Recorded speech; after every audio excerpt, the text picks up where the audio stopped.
Welcome to the InspireSpark podcast. I'm your host, Siren, and I'm thrilled to have you join us today as we dive into the world of shared leadership. In this episode, we have the privilege of speaking with a true expert and visionary in the field. Please join me in welcoming Ernie Turner, President and founder of Leadership in Motion, a global consulting firm focused on development and promoting shared leadership.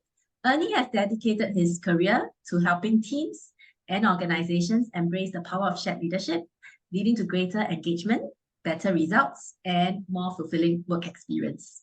So without further ado, let's dive into this conversation with Ernie, the trailblazer behind the shared leadership movement. Hi, Ernie. Hello, Sharon. Good to see you. Good to be with you. Thank you. Lovely that you can join us. I would like to learn more about your journey. Could you share with us your background and what inspired you to set up your own company and focus on promoting shared leadership? Okay. Actually, the background that you see behind me is not where I am. That's the Golden Gate Bridge. I'll be there in a few minutes with somebody who is waking up, and I will be having a conversation with him. But I'm actually now in Shanghai, and I'm here working with a group of individuals who want to become team coaches.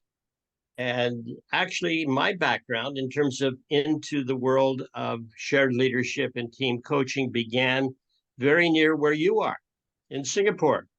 I was in the Peace Corps back in 1965 to 68, before you were born, probably before many of our listeners were born, as a U.S. Peace Corps teacher in a little town called Bintulu. And in that town and in that time, I discovered the difference between teaching and learning. And I'm in the learning business, and I believe you're in the learning business as well. And it took me into understanding what are the subtle differences between teaching and learning, and now in the world of coaching and helping individuals and leaders become shared leadership leaders, shared leadership coaches. And I spent probably the next 10 years of my life actually in this journey of getting into the world of coaching and shared leadership. I ran a school in Angola, another one in Brazil, and one in Italy for 2 years, and another one in Kenya for about a year. And then I was ready for New York City, where I spent about 10 years actually working with the most dysfunctional schools and helping the leaders of those schools ask for help. So that was the journey, really working in all those educational institutions. And then in the last 38 years of my life, I've been working primarily with multinational corporations and large country nationals and with teams. And any team anywhere, the leaders of those teams and the individuals of those teams are really interested in how can I add value? How can we add value? How could collectively we add more value, have more fun, become more engaged, increase performance, and ultimately profitability, and have fun at the same time. So that's been my journey in a nutshell. Wow, thank you for sharing. It's a long journey, over 30 years. And I like the word you mentioned, fun, right? You can have fun at the same time. That's wonderful. Yeah. So could you explain the concept of shared leadership? We have been talking about shared leadership. So exactly what is shared leadership and how does it differ from the traditional pyramid of leadership? It's a significant difference. The pyramid paradigm is basically the command and control, where the leader, there's no uncertainty who the leader is. We go to the leader for permission. The leader comes to us to tell. And it takes away responsibility. It takes away empowerment. There's very little engagement. And as a consequence, the individuals on the team and the individuals in the organization feel underutilized. And they are, because they're being told. They're not being asked, how can I help you? Or they're not asking for help. So the word help, H-E-L-P, is that four-letter word that makes all the difference between a leader helping his or her team and a team really reaching out and saying, Shiren, how can I help you? And you reaching out and say, Ernie, how can I help you? Whether you're the leader or I'm the leader or we're members of the team. So it's a big difference. And we've selected for our logo, geese. Geese do it naturally. They support one another. They fly together. And I think as a consequence, they are much more productive, rotating the leadership position by going all around the flock. They don't drop out of the air. One goose at the front would fall out of the sky pretty quickly. And many of our leaders today are stressed. They may look like they're in command and control, but very often they are not.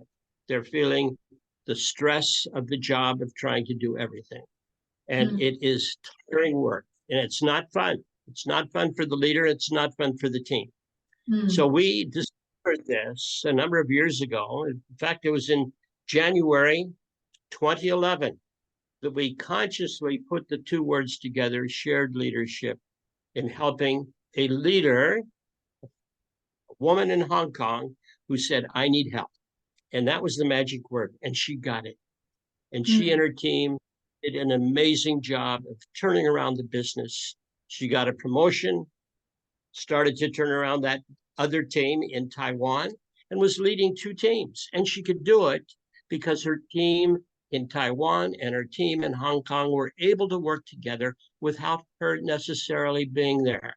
That wouldn't have happened under the command and control. Simple. Help. Yeah, well, help is such a powerful word, right? And yet sometimes many people don't dare to ask for help. Yeah, because of, pride, sense of pride. Yeah, and so I really like it. And it's evident that shared leadership offers a more effective, efficient, and even an enjoyable way to lead and engage teams. And I like your analogy of the flying geese. Yeah, so could you share with us, how did you come up? I understand there are 5 disciplines of shared leadership, right? Could you share with us, how did you come up with these 5 disciplines and how do they contribute to creating a culture of shared leadership? I say we, Tan Swee Heng. I recently wrote a book called Shared Leadership Disciplines. And on the back of the book are the 5 disciplines that you just mentioned.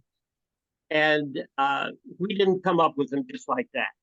We had a long conversation with our leadership team and the coaches that we have been working with. And collectively, we came up with 5 disciplines that we think are pretty inclusive. And if used by leaders, will do an amazing job of actually turning thank God it's Friday into thank God it's today. Because people look forward to every day when they're in a shared leadership culture. Like I've been looking forward to this conversation with you, to share with you and your big group of people who are listening in a little bit about the power and the disciplines of shared leadership. So I'll name them very quickly for you. Number 1 is to connect. And connect means get the energy going. We have to turn on our computers. We have to plug it in to get the energy. Otherwise, we can't get connected. Just like you and I getting connected here on the internet. You in Singapore, here in Shanghai. So that connection, that electricity that goes within the computers also needs to come out with the people in the team. And so easy way to do it. Tell stories, get to know each other. I've been working with a team in Paris for the last 3 days, and we spent a lot of time connecting. The members of the team were coming from Germany, from Italy, from India, from Singapore, and from the United States, and from France. That's the reason we were there, to really get connected. And storytelling is the easiest way. The next discipline is another C. It's called contract. How much time do we have? When do we need to end? What are the norms of the team? What are the values? What are the behaviors within our culture that we as a leadership team need to embody? What are our roles? What do I expect of you? What do you expect of me? There's a lot of role contracting, expectation contracting that goes into that word contract. And I think leaders, if they get good at it with their leadership team, will do an amazing thing of getting alignment together. Yeah, really The like next the word word, alignment. Yeah, that's very important, right? Alignment of expectations, roles, responsibilities, values, behaviors. and even decision making in teams. I sit in on teams a lot, and I'm always looking, how do they make decisions? And very often when I ask a team leader, by the way, did you take any decisions today in your meeting? Yeah, we took a few. And I said, how did you do it? And he said, well, I was looking around the room and I could see some people nodding and I could hear a few grunts. And I said, would you be interested in a simple tool that will give everybody in the room not only the visibility that we made a decision, but to what degree are we committed to that decision? Because, the degree of commitment is really what makes decisions come to life. Exactly. So decision making is a critical contracting tool. After contracting, we come to collect. And people say, so what is collect?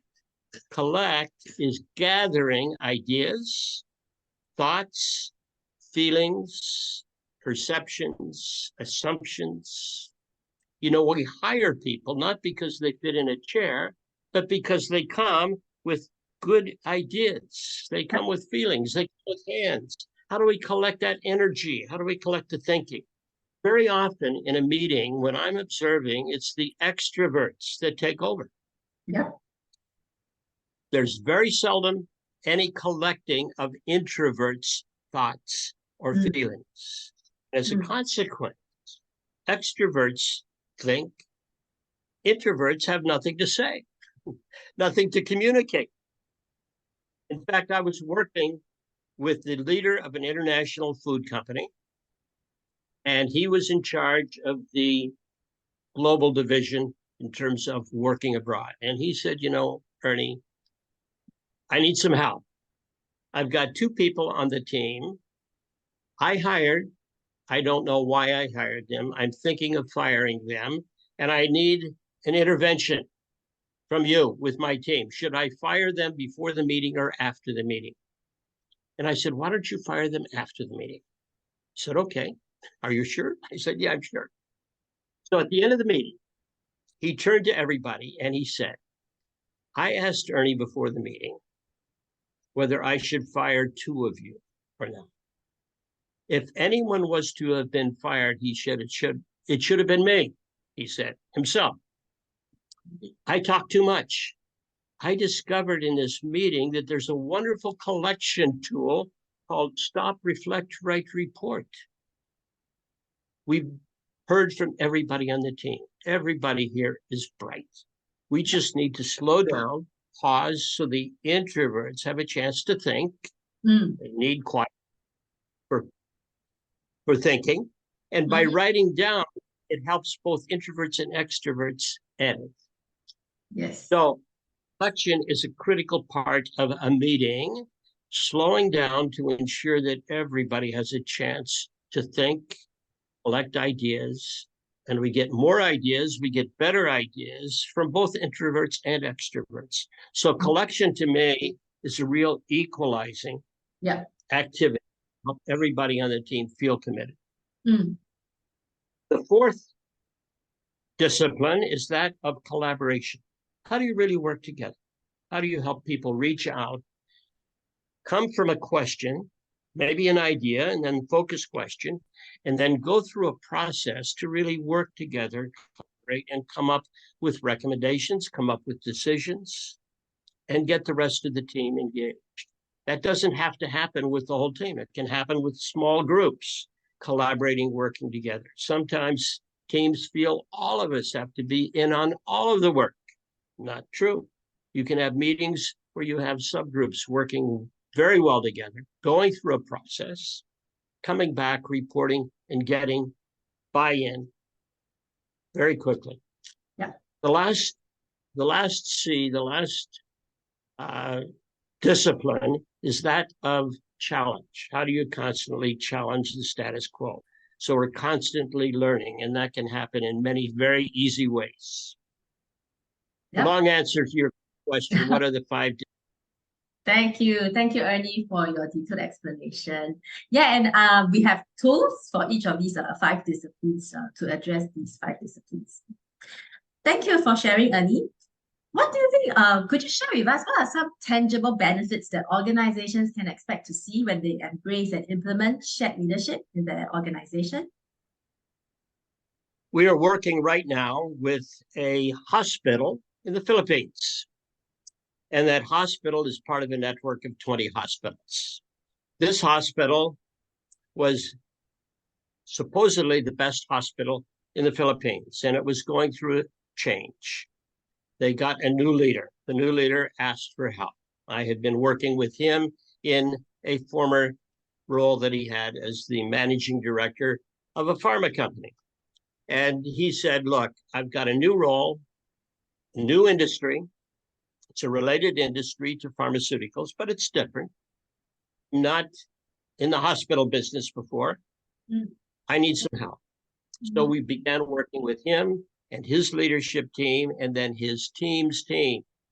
One of the problems that they were having was profitability. Within 8 months, he and his team, applying the 5 leadership disciplines, were able to increase the profitability 125%. Wow, amazing. But they were doing it and having fun. Wow. They were applying the 5 disciplines. They began with connecting. Who are we anyway? If you don't get to know the people you're working with, the chances are you're not going to enjoy your work. If you don't enjoy your work, you're not going to be able to do much work, which is really what every job is all about, getting work, turning work into play. How do we make our work more like play, where we are really enjoying it? We're sharing the work, we're sharing the fun. And as a consequence, profitability follows it. If you push profitability, it won't happen. But if you let it come as a consequence of connecting, contracting, collecting, collaborating, profitability will appear naturally. So for senior leaders, the question should be not, here's what you should do, and do micromanaging, which is often what happens, but say, what are you doing? How can I help? Very simple, easy to say, difficult for a leader to do because the inclination is to tell. We have so many role models of do this, do that. Micromanaging puts people off. Yeah. People leave. They disengage. Very simple. Yeah. So I think your so question, the micromanaging is really very common. Yeah. And I really like the word you mentioned, fun, right? People need to have fun at work so that they enjoy the work. Okay. I think yes, sorry. Yeah. Go ahead. I was just going to say that, if you're not having fun in your job, find a job where you are having fun. You can ask, you can tell your boss, say, look, I've been doing this for 10 years. I know it. I can do it. It's not exciting. Could I try this? Yeah. Name what you want. Yes. Say, this is what I try. Is that okay? Very often your boss will say, why not? Yeah, give it a go. How can I help you? So I think we as employees have also the responsibility to speak up, to say, this isn't as engaging or as fun as it used to be. I would like to continue. We all want to continue to grow. From kids to adults, we don't stop wanting to grow. We shouldn't. So when people say, Ernie, I'm not happy, I say, well, what makes you happy? Do you see your job where you could be happy? And if they say no, I said, well, then look for another job, look for another business. Don't deny yourself being happy. And people have done that. And it's good for them, and it's good for the company they're leaving, because nobody wants to have an unhappy employee. Yeah. Want to have who are happy, who are learning. And I think learning, if you constantly provide learning opportunities for everybody, including yourself. And I'm looking at you because I know you're an avid learner. You're constantly learning. Thank you. You're a role. Thank you. Thank you, Ernie. Yeah, I really believe in the importance of staying relevant. Really always keep yourself, learn and be updated with all this new knowledge. All right. Let's talk about some misconceptions or resistance that you encounter, right, when you try to discuss the concept of shared leadership. How do you address them? The Well, resistance. normally I talked to somebody, I was talking to a senior leader in Kuala Lumpur just a week ago. And he said, can you tell me a little bit about what you do and how you do it? And I said, it's basically helping leaders like you reach out and ask for help, get help, so that people are trusting more, they're engaging more, they're empowering others more. And he said, those two of the words you used are what I'm looking for. People who will trust more and then will empower others. He said, in our culture, we have too many people who are constantly CCing everybody else in their network on an email. We don't need to read so many emails. We spend most of our time reading emails instead of getting out and acting and doing. He said, could you help us empower one another? And I said, really, that's the essence of business, is to empower, to delegate, to do good delegation, be clear on what it you expect, why it's so important, give the how if they need it. If they don't need it, don't micromanage. Let them learn. Let them try. Perhaps you're going to learn something by watching, but ask, how can I help? And I think most leaders want to get out of the way because they know they can't do everything. The higher you get in an organization, the more you learn that it's not up to me, it's up to us. How can I help you? How can you help somebody else? And so it's really helping people understand that leadership is not about telling, it's really about supporting.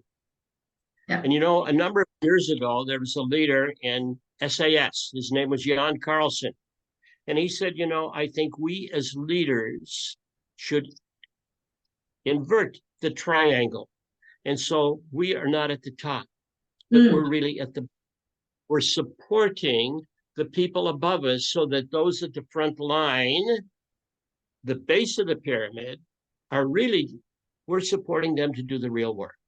Yeah. If we do it the other way, it's not going to work. And I think he had a very good idea. It doesn't, however, prevent him from taking the lead when appropriate and saying we need to change the culture. Yeah. We need to change behavior. So there is responsibility for the leader at the top to call it's a time for change and then help that change happen. So I really hear the word help, really asking for help, right? And leaders shouldn't be afraid to ask for help. Now that's really, I think it's a mindset shift where leaders shift away from telling, but really to supporting the team as well. Let me tell you a little more about that, Swee Heng, because I think there is still that pressure coming from the board, coming from Wall Street or the street, or whatever the private equity firms that are supporting a company, they're constantly looking out for shareholder return, quarterly reports. And when that pressure gets so strong that teams are constantly preparing for the next report to their senior leader, a lot of PowerPoint, a lot of time is expended at the consequence of work getting done. So I think senior leaders need to remember that the more I push a team to perform financially, the more difficult it will be for them to produce financially, because they're constantly preparing reports. And you can't do the work if you're constantly reporting. So I think the senior leaders need to push back on the private equity firms, on the board of directors, their shareholders, and say, look, when you get pushed to do something, often what happens is that you don't perform. So if you want to increase performance, which I want to do, I'm asking, how can I help? Not telling them what they should be doing. So I think that notion of help is a critical success factor. And as you said, a mind shift factor. Exactly. Yeah. Yeah. Very thought-provoking. Thank you, Ernie, for sharing. Let's talk about for organizations, right, that are interested in implementing shared leadership. What are some practical steps or strategies would you advise or recommend them? I think there are two primarily. The first one is what we call vertical. Very often, a senior leadership team is not connected like this. They are working like this in silos. So the first step is, how do you get the different silos, legal, human resources, marketing, sales, finance, OD, HR, to come together? But even go more than that, to actually go like this. And maybe even twist it a bit so it looks more like a real solid knot, a net of people who are engaged in working together. They are aligned.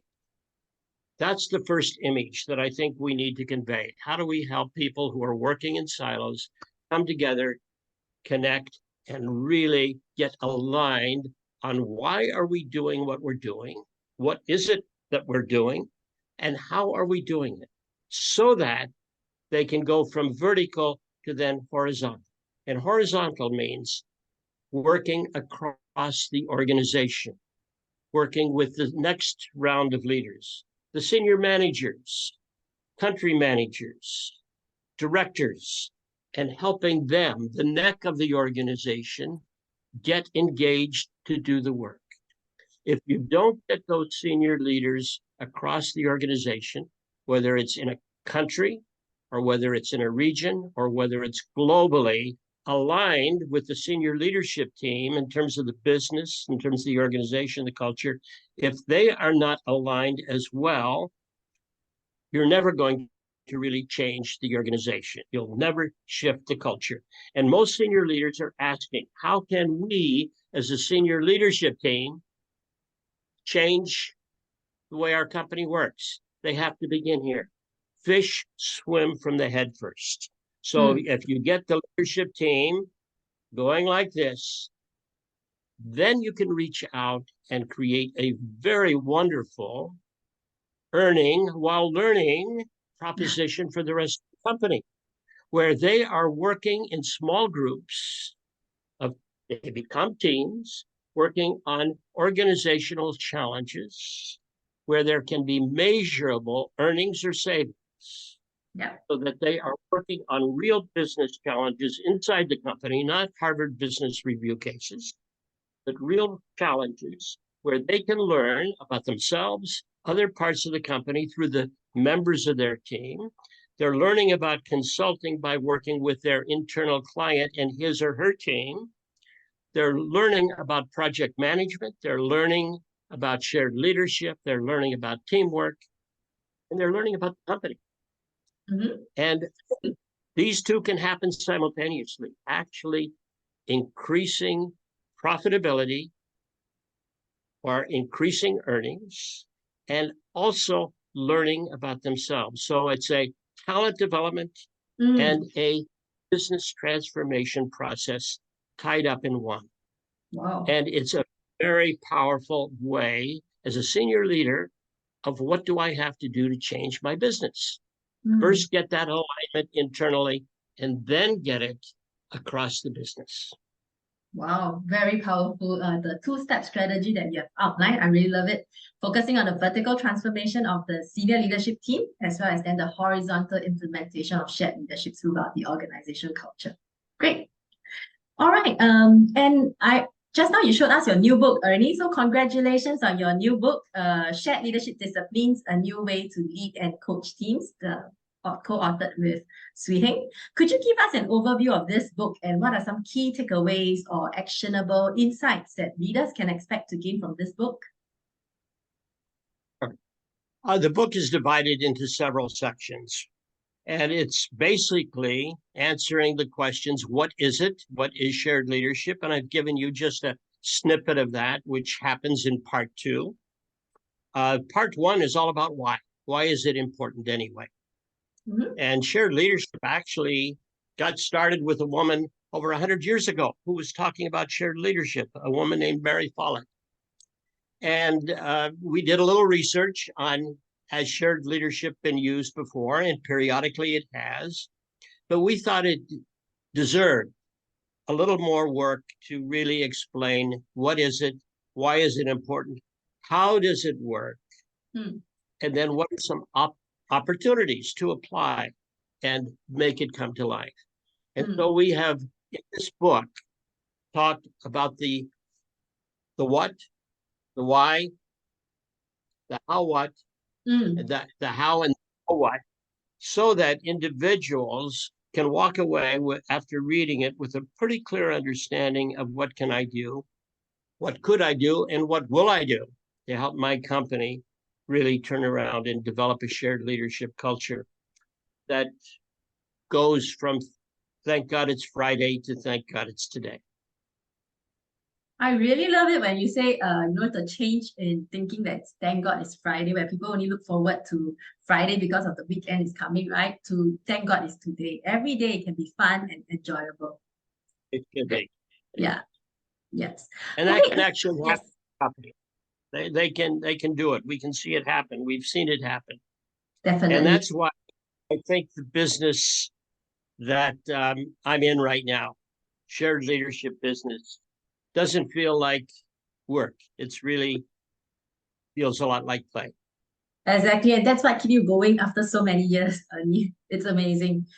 As we wrap up our conversation, I want to take a moment to also personally acknowledge the opportunity that had been certified by you, Ernie, through your esteemed Shared Leadership Team Coach certification program. So the knowledge and skills I gained from this program is really very useful, and it has been very instrumental in my journey as a shared leadership coach. And could you share your perspective on the impact of this certification program in developing a network of skilled shared leadership coaches who can serve as a valuable resources for organizations looking to adopt this empowering approach? Sure. I got into team coaching by chance.